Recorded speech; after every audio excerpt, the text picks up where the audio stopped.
saya beberapa hari ini coba nembak terus ya di order book, cuman ngebet terus di order book nih, tapi nggak pernah dapat. CDI ini jadi bukan pemain tunggal ya di bisnis ini ya. Mereka tuh bagian dari rantai distribusi ya, dari kayak Cuan, Brand, dan TPI. Jadi saya rangkum itu 871 miliar itu untuk akuisisi kapal dan optimalisasi logistik. Terus 1,4 triliun itu untuk pelabuhan, tangki penyimpanan, dan jaringan pipa emitel. Free float, jadi saham yang beredar dari outstanding yang ada itu 44%. Jadi wajar ya kalau saham-saham Konglo ini bisa punya PBV itu tinggi, bisa punya PBV 20, 40, bahkan 100 ya. Sementara kalau kita lihat current outstandingnya itu ada 86 billion ya. Dan free floatnya, sekali lagi free floatnya itu hanya di angka 10%. Oke, halo guys, selamat datang di Upskilling ID, tempat dimana kita berinvestasi dengan strategi ya, bukan sekedar insting. Oke. Selamat datang di channel baru ini yang kedepannya akan membahas video analisis mingguan, konten edukatif terkait saham, bahkan review laporan keuangan dari emiten-emiten yang menarik. Hari ini kita singkat aja ya, karena nggak perlu segmen-segmenan. Hari ini hari Minggu, kebetulan saya belum ada upload video, jadi hari ini saya akan membahas tentang emiten CDA. Sampai kapan emiten ini akan terus-arah ya. Ini Minggu jam 23 ya. Jam 23, jadi kita akan membahas di hari Minggu ini. Sebelumnya ada pertanyaan, Bang, lu ada hold CDA nggak Bang? Ya tentunya ada ya. Nih, kalau kita lihat nih, saya di sini saya kebagian ya kayak retail pada umumnya. Saya kebagian tuh 11 slot kemarin. Hari ini sudah sampai di 800.000 ya profitnya, 800.000 profit. Jadi saya beberapa hari ini coba nembak terus ya di order book, cuman ngebit terus di order book nih, tapi nggak pernah dapat. Oke, kita masuk ya, ini sekilas tentang perusahaannya, karena sudah banyak yang kenal lah. Pertama kita akan dengan perusahaannya. CDA ini anak usaha ya dari Chandra Asri Group dan bagian dari ekosistem besar Barito Group milik konglomerat Projo Pangestu ya. Fokus bisnisnya dia tuh di infrastruktur logistik, pelabuhan, air, dan energi. Visi jangka panjangnya adalah membangun konektivitas logistik di Indonesia dan mendukung rantai pasok industri petrokimia dan energi.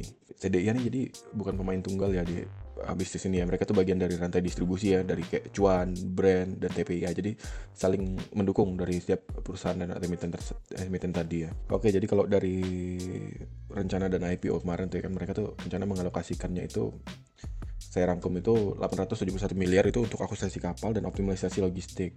Terus 1,4 triliun itu untuk pelabuhan, tangki penyimpanan, dan jaringan pipa emitel. Fokus membangun infrastruktur dari hulu ke hilir, mulai dari transportasi hingga alternatifnya. Kalau kita lihat di kuartal 1 2025 itu pendapatannya 565 miliar ya, laba bersihnya 493 miliar. Dan di target di 2027 pendapatannya itu tembus di 2,5 triliun, itu targetnya.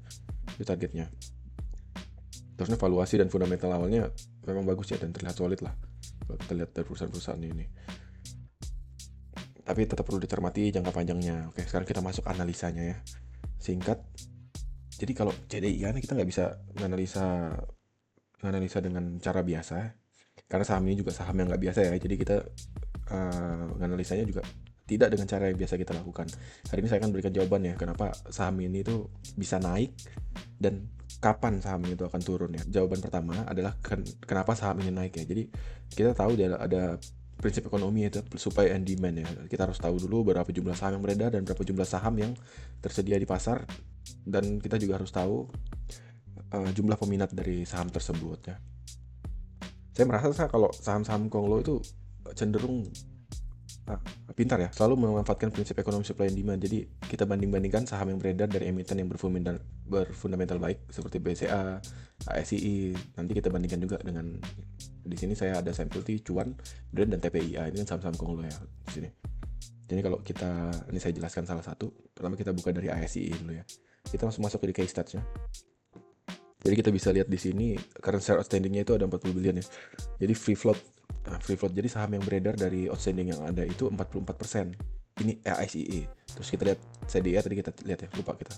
CDA itu saham yang beredar itu 124 billion. Tapi free float-nya di sini hanya 10%. Jadi terbatas ya supply-nya tadi. Supply-nya terbatas, tapi sementara demand-nya kita tahu sendiri lah. Di sini demand-nya itu luar biasa ya. Bahkan sampai arah ke sekian ini masih ada antrian 12 juta lot gitu kan. Begitupun kita lihat di sini BBCA. Di sini free float-nya 42%. Jadi saham yang beredar dari outstanding yang ada itu ada 42% itu diperdagangkan di masyarakat umum ya. Itu BBRI juga demikian. 151 billion outstanding share yang ada. 46%-nya diperdagangkan atau dijual belikan kepada masyarakat. Otomatis dari 3 saham yang fundamental baik ini, kita tahu saham yang beredar itu luas besar ya, 46% saham yang beredar. Jadi supply itu hampir setengahnya bisa diperdagangkan di masyarakat. Sementara untuk CDA tadi, dari outstanding share yang ada, mereka hanya memperdagangkan itu 10% kepada masyarakat. Oke, dari sini paham ya. Dari sini kita tahu ada prinsip supply dan demand. Karena barang ini terbatas, otomatis harga barang itu akan menjadi lebih tinggi dari harga yang ada. Jadi wajar ya kalau saham-saham konglo ini bisa punya PBV itu tinggi, bisa punya PBV 20, 40, bahkan 100 ya. Sementara BBRI PBV-nya 1,95, BBCA PBV-nya 4,22, Astra bahkan di bawah 1. Otomatis kan di sini kita PBV-nya tuh rendah ya, karena supply yang masyarakat tadi juga besar. Wajar banget kalau saham-saham konglor tuh bisa sampai punya BVV yang tinggi-tinggi ya. Oke, ini CDI kan salah satu contoh yang mewakili saham konglor ya. Kita ambil sebelum-sebelumnya. Di sini ada TPIA ya. TPIA saya ambil contoh. Karena outstanding-nya tuh ada 86 billion ya. Dan free float-nya, sekali lagi free float-nya tuh hanya di angka 10%. Dan di sini PBV-nya 18 PBV-nya. Otomatis tinggi banget ya PBV-nya ya. Kemudian brand di sini dari outstanding share-nya 133 billion, free float-nya hanya 11%. PBV-nya sampai 100.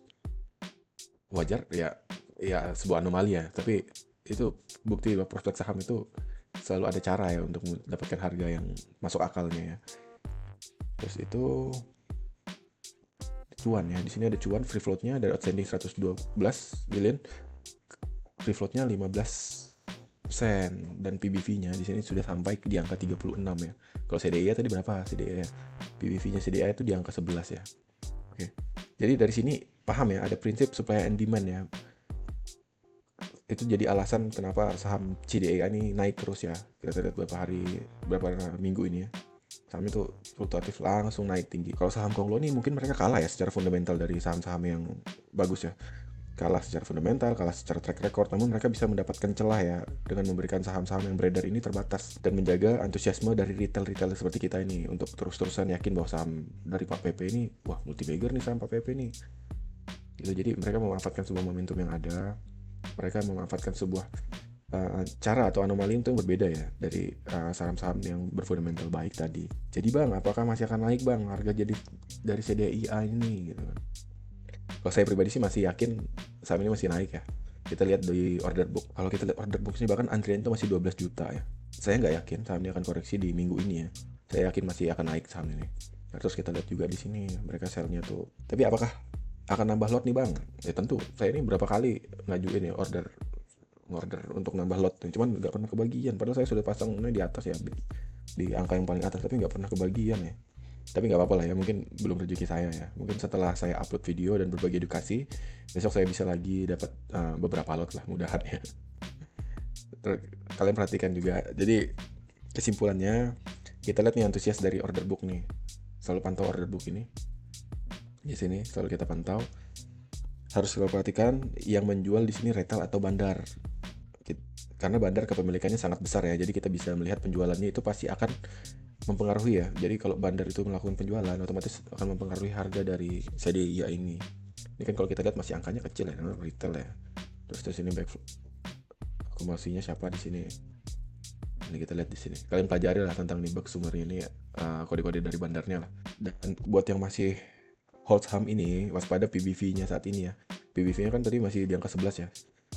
Saat PBV-nya menyentuh di angka 15 dan 20, di situ saya yakin mulai ada sedikit sell ya. Sedikit-sedikit bandar itu akan mulai menjual di PBV 15 sampai 20 tadi. Tapi kalau supportnya masih sangat kuat, kalau di sini kan kita lihat supportnya masih di angka 975, bahkan lotnya itu masih kuat lah untuk menopang. Jadi kalau kolom kiri ini lebih besar, otomatis lah saya yakin harga itu akan terbang masih ya. Kecuali ada panic sell dan tiba-tiba semua order ini pindah ke sini, itu berbeda cerita ya jadinya ya.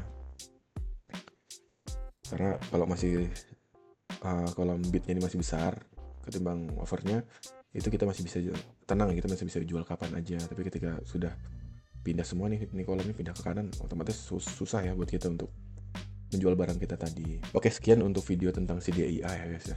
Terima kasih sudah menyaksikan Upskilling ID. Kalau kamu tertarik belajar lebih banyak soal analisa saham lainnya, jangan lupa subscribe dan aktifkan notifikasi biar nggak ketinggalan insight berikutnya. Tinggalkan komentar kalau kamu punya saham yang ingin kami bahas berikutnya. Sampai jumpa di video selanjutnya. Terima kasih.